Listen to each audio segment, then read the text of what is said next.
Chicos, ¿cómo están? Hoy día en el curso de biología vamos a hacer la continuación de la respiración celular. En la clase pasada hablamos acerca de la respiración anaeróbica, pero ahora vamos a hablar acerca de la respiración aeróbica, quiere decir con presencia de oxígeno. Así que vamos a comenzar. Bien, estas son las instrucciones para que ustedes puedan copiar las diapositivas de su cuaderno, bastante importante, ustedes las leen en casita. Bien, la respiración aeróbica es un proceso realizado por organismos aeróbicos, es decir, utilizan oxígeno molecular durante su metabolismo, obteniendo energía en forma de ATP. ¿Se acuerdan que ATP era la molécula energética? Para satisfacer sus requerimientos energéticos en cada actividad que realice el organismo, ya sea para el movimiento, el transporte de sustratos, incluso para pensar usamos ATP. Se lleva a cabo en el citosol y en la mitocondria. Va a contar de tres etapas. Ya vimos la primera, que es la glucólisis, que es en la etapa citosólica, pero ahora vamos a hablar acerca del ciclo de Krebs y la cadena respiratoria. Primero hablando acerca de un breve repaso de la glucólisis, que es citosólica, quiere decir que ocurre en el citosol. Hay que considerar que el organismo, para que realice esta etapa, inicialmente debe abastecerse de alimentos, fuente de alimentos, ¿no? Fundamentalmente los glúcidos, que son los carbohidratos, que estos pueden ser disacáridos, dos monosacáridos o polisacáridos, que son un montón de sacáridos, los cuales son hidrolizados a monosacáridos a nivel de tubo digestivo mediante una batería de enzimas. Todas las enzimas van a actuar acá para poder degradar estos polisacáridos o disacáridos a nivel de monosacáridos. Posteriormente serán absorbidos y transportados por la sangre para llegar a cada una de las células del organismo. La glucosa, que ya está en el citoplasma, será transformada en condiciones anaeróbicas, la en glucólisis, ya vimos la parte de la glucólisis, en piruvatos, ¿no? Es gracias a esto que se realiza la respiración anaeróbica. O sea, en síntesis, para nosotros, cuando nosotros tengamos la glucólisis, lo que nos va a formar son los piruvatos. Y estos piruvatos van a ser usados en las siguientes etapas. Primero tenemos al popular ciclo de Krebs. Es ciclo, o también llamado ciclo del ácido cítrico o de los ácidos tricarboxílicos. Consiste en una serie de reacciones cíclicas que ocurren en la matriz mitocondrial, iniciándose con el ingreso del piruvato. ¿Se acuerdan del piruvato que obtuvimos de la glucólisis? A través de la membrana mitocondrial deshidrogenándose, o sea, va a perder un hidrógeno. Luego se descarboxila, o sea, va a perder dióxido de carbono. Y se asocia con la coenzima A, ¿no? CoA, el popular CoA. Y para quedar el acetilcoenzima A, este complejo de acá, acetilcoenzima A. Bajo esta condición ingresa al circuito de reacciones uniéndose con el oxalacetato. La primera parte es cuando el acetilcoenzima A se une con el oxalacetato para retomar nuevamente esta molécula. O sea, todo esto nos va a servir, todo este ciclo de Krebs nos va a servir para generar otra vez el oxalacetato. Tras 8 reacciones previas en las cuales se va a perder dióxido de carbono y liberar 8 protones, mientras se va dando síntesis de energía. En este caso ya no vamos a tener adenosín, en este caso vamos a tener guanosín, que posteriormente va a pasar a ser ATP.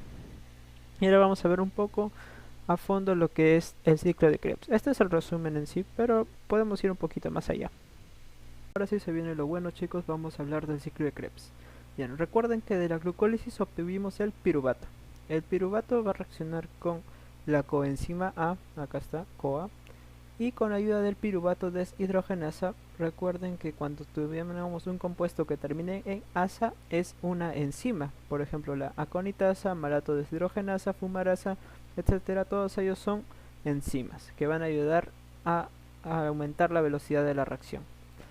Este piruvato deshidrogenasa va a ayudar a que se forme el acetil-CoA, y este acetil-CoA va a reaccionar con el oxalacetato para formar el citrato, no sin antes con ayuda del citrato sintasa. Hasta aquí una pausita porque quiero explicar algo de acá. Tenemos que por cada NADH se va a formar 3 ATPs y por cada FADH van a formarse 2 ATPs. Esto es muy importante, tienen que recordarlo porque vamos a verlo en cada paso de la reacción. Al final tenemos que obtener 3 NADHs, un FADH y un ATP. Ahorita vamos a ver. Entonces, nos quedamos en que el acetil-CoA con el oxalacetato y con ayuda del citrato sintasa y también de agüita, nos va a formar citrato. Así a secas, citrato. El citrato se va a deshidratar, y al momento de deshidratarse va a reaccionar con la aconitasa para formar cis-aconitato. El aconitato no queda ahí, sino que con ayuda de una molécula de agua se va a volver a hidratar, y con ayuda de también otra vez la aconitasa va a formar el deisocitrato. ¿Qué tienen en común el deisocitrato con el citrato? Que son isómeros. Luego el isocitrato va a continuar con las siguientes reacciones. El NAD va a tomar un protón del isocitrato, y también con ayuda del isocitrato deshidrogenasa va a descarboxilarse para formar el alfa glutarato o alfa cetoglutarato, que viene a ser la molécula de acá. Y como ustedes pueden ver, acá ya no hay este grupo carboxilato, justamente gracias al isocitrato deshidrogenasa se ha descarboxilado. Entonces este alfa cetoglutarato también va a continuar con la reacción. Esta vez con el NAD va a tomar otra vez un protón del alfa cetoglutarato con ayuda del alfa cetoglutarato deshidrogenasa, y van a formar el succinil-CoA, succinil coenzima A. Como ustedes pueden ver, acá han habido dos reacciones, ¿no?, que justamente tienen lugar en la formación del NADH. Con la formación del NADH que se formaban 3 ATPs, ¿no es cierto? Entonces acá van a haber 3 ATPs implicados, 3 ATPs implicados. Hasta ahí vamos 2. Entonces seguimos con la reacción. Succinil-CoA, que viene a ser este de acá, va a reaccionar ahora con el guanosin difosfato, ¿no?, GDP, con un fósforo. Entonces al reaccionar con el succinil-CoA se va a ir el grupo coenzima A con el azufre, y también se va a formar GTP. Pero ahí no acaba todo, sino que el GTP va a ser reducido otra vez a GDP, y esto es gracias a que una molécula de ADP, recuerden que es adenosin difosfato, va a agarrar el fósforo que tiene de más, el grupo fosfato que tiene de más, y se va a transformar el ADP en ATP, y otra vez va a producirse el ciclo. Entonces hasta aquí ya tenemos el ATP como producto final. Luego, gracias a esta reacción, el succinil-CoA ha pasado a succinato. Esto también gracias a la succinil-CoA sintetasa. El succinato va a reaccionar con el succinato deshidrogenasa, que viene a ser este grupo de acá, ¿no? Va a reaccionar con el FDA y se va a formar FDAH2, ¿no?, justamente la molécula de acá. Con esto ya tenemos paso al grupo fumarato. Con el fumarato, ya acá se viene lo más fácil, va a reaccionar con agua y con la enzima fumarasa. De la enzima fumarasa va a formar el grupo malato. Cuando tengamos el malato por última vez, ya va a reaccionar con el NADA, donde nos va a quitar un hidrógeno, y este hidrógeno va a ser la formación del NADH. Y justamente acá tenemos los 3 ATPs, ¿no?, los 3 NADH y los 3 ATPs implicados en esta reacción de acá. Entonces, gracias a malato deshidrogenasa que reacciona con el grupo malato, obtenemos la regeneración del oxalacetato. Ahora sí, otra vez continuar con el ciclo de Krebs. Recuerden que los productos finales van a ser las 3 moléculas de NADH, las que obtuvimos acá, pero por cada molécula de NADH se obtienen 3 ATPs. Luego, por cada molécula de FADH creada se obtienen 2 ATPs. Y finalmente se obtiene un ATP extra de la fosforilación del ADP, ¿no?, del ADP, la conversión del ADP en ATP. Bien, hasta aquí ha sido el ciclo de Krebs. Ustedes ya lo pueden chequear más tranquilo en casa. Acá les dejo un video bastante divertido con respecto al ciclo de Krebs. De repente algunos lo han escuchado, de repente algunos no. Chequenlo, bastante recomendado. Ya como tercera parte tenemos a la cadena respiratoria, que viene a ser la última parte de la respiración celular.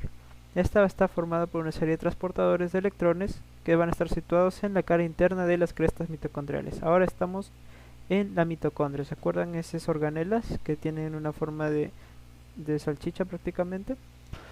Esta va a tener como finalidad transferir electrones procedentes de la oxidación del piruvato hasta llegar a la oxidación de oxígeno molecular, y luego va a dar a la formación de moléculas de agua. Las moléculas de agua metabólica se les dice. Los transportadores de electrones que intervienen en esta cadena respiratoria son las enzimas deshidrogenasas asociadas a la coenzima NAD, a la coenzima FAD, la coenzima Q o ubiquinona, los citocromos BCA, y todo esto está acoplado a la síntesis de ATP. Toda la cadena respiratoria que comience por el NAD conlleva a sintetizar 3 moléculas de ATP, lo que vimos anteriormente, pero si se empezara por el FAD, solamente se consiguen 2 moléculas de ATP. El rendimiento energético del NADP es semejante al producido por el NAD. Bien, vamos a ir por partes también en la cadena respiratoria para poder entenderlo mejor.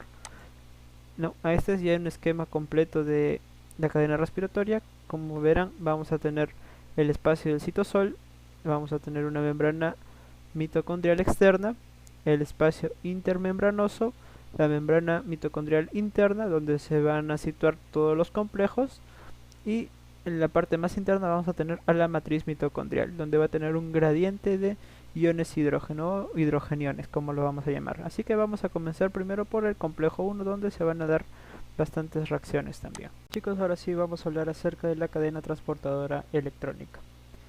La estructura proteica que se encuentra en la cresta mitocondrial, cuya función es transferir los electrones de las moléculas reducidas de NH2 y FDH2 hacia el oxígeno, que al unirse con el hidrógeno va a formar una molécula de agua. Esta, recuerden que es el agua metabólica, y esta va a estar formado por 4 complejos enzimáticos, entre los cuales vamos a tener en primer lugar al complejo 1, donde se va a comenzar toda esta reacción. Tenemos al complejo 1, que también es llamado al NADH deshidrogenasa o de NADH ubiquinona óxido reductasa, o simplemente complejo 1. Es un enorme complejo de flavoproteína que contiene 45 cadenas polipéptidas. Acá no podemos ver todas las cadenas polipéptidas, pero es más o menos un esquema. Entonces tenemos que ubicarnos bien en dónde estamos. La parte externa viene a ser el espacio intermembrana, ¿no? Acá, como podemos ver, esta es nuestra mitocondria. Tenemos el espacio intermembrana y la matriz mitocondrial. La parte interna es la matriz mitocondrial, donde acá se va a encontrar el NADH. Este NADH se va a quitar un hidrógeno, no se va a reducir. Entonces al momento de reducirse, justamente se va a quedar como NADA. La totalidad del complejo está incrustada en la membrana mitocondrial. Todo esto ocurre en la membrana mitocondrial. Simultáneamente al transporte electrónico, el complejo 1 va a bombear protones a través de la membrana, contribuyendo así a la generación de un gradiente electroquímico. Simplemente todos los complejos, la función que tienen, la mayoría por lo menos, es hacer esta contribución al gradiente electroquímico, debido a que estos electrones que están migrando para acá, que quieren ir al sistema 2, a su vez cumplen la función de darle como que una especie de aventón a los protones que están en exceso acá en la matriz mitocondrial. Y estos protones que están en exceso los van a enviar al espacio intermembrana, ¿no? Este proceso por lo general se va a repetir en cada uno de los sistemas. En el complejo 2, denominado también succinato deshidrogenasa, es la única enzima del ciclo ácido cítrico ligada a la membrana. ¿Recuerdan a la succinato deshidrogenasa? Bien, esta va a ser más pequeña y más sencilla que el complejo 1. O sea, ya no van a tener los 25 grupos polipéptidos, sino ahora va a contener proteínas con FDA unido covalentemente a un centro de hierro y azufre. En este caso, el sistema 2 va a estar de esta manera, ¿no? También va a cumplir la función de transportar los iones hidrógeno al espacio intermembrana. En este proceso de acá, el FDH2 también se va a reducir a FDA, generando también iones hidrógeno, ¿no es cierto? Y esto ocurre gracias a que al paso de electrones. Simplemente por el paso de electrones, esto hace que los protones que están en la matriz mitocondrial pasen al espacio intermembrana. Luego, el complejo 3 vamos a tener que la coenzima Q o citocromo C óxido reductasa va a funcionar también como una bomba de protones, ¿no? Como ven, tienen la misma función. Los protones producidos se liberan al espacio intermembrana, produciendo una diferencia de concentración de protones transmembrana, es decir, un gradiente de protones. Simplemente eso. Este gradiente de protones es importante en la síntesis mitocondrial de ATP. Este citocromo C, este de acá, y es el sistema 2, el sistema 3, perdón, viene a ser la unión del complejo 3 con el complejo 4, que vamos a hablar a continuación. Este de repente es uno de los más importantes, debido a que el complejo 4 está situado por varias subunidades proteicas que contienen grupos prostéticos, que intervienen en el transporte de electrones, dos grupos hemo y dos núcleos que contienen el cobre. Acá va a ocurrir algo interesante, debido a que va a haber un exceso de electrones acá. ¿Cómo es que se para ello? Esto es gracias a la formación de una molécula de agua, donde el óxido de acá que tiene, o mejor dicho, el oxígeno molecular de acá, de la reacción de agua, va a agarrar toda la densidad electrónica y se va a unir con los protones que queden por acá. De esta manera ya no va a haber tanta migración de protones al espacio intermembrana, ¿no? Como acá podemos observar en el gráfico, este oxígeno molecular de acá se va a unir con dos protones y nos va a formar nuestra molécula de agua, la molécula de agua metabólica. Ya como último paso vamos a tener a la fosforilación oxidativa, que junto con la cadena electrónica forma un 2 por 1 para terminar este proceso, que viene a ser la fosforilación oxidativa, un proceso acoplado al transporte de electrones, el cual sí sintetiza ATP a partir de ADP y fosfato inorgánico. Esto con gasto de energía catalizada por la enzima ATP sintetasa. ¿Se acuerdan? Este complejo de acá es la ATP sintetasa, que pasa por la cresta mitocondrial. La energía electroquímica inherente en esta diferencia de concentración de protones y de separación de carga representa una conservación de parte de la energía de oxidación. La fuerza proton motriz se utiliza posteriormente para impulsar la síntesis de ATP catalizada por la proteína F1. Esta es la proteína F1 que, como ustedes pueden ver, va a ayudar a la formación de ADP a ATP. A medida que los protones fluyen pasivamente de nuevo a la matriz a través de los poros de protones formados por la proteína F sub 0, que viene a ser esta de acá, ¿no? Todo este paso tiene bastantes poritos y va a permitir el pase de los iones hidrogeniones, van a pasar a través de la membrana hasta llegar a la matriz mitocondrial. Y con este proceso de acá, que no es estático, obvio, este va a estar girando justamente para la producción de ADP más fosfato inorgánico a ATP.